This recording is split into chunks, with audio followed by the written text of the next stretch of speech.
एकदमै असिना सहित पानी परिरहेको छ।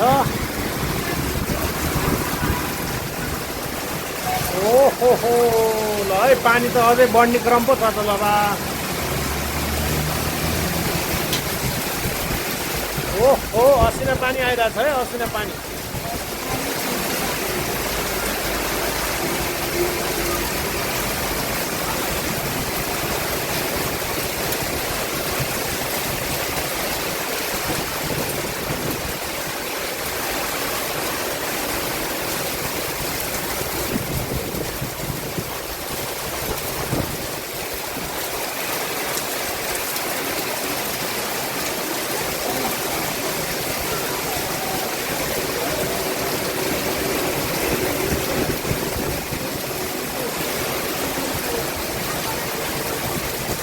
भारी वर्षा भइरहेको अवस्था।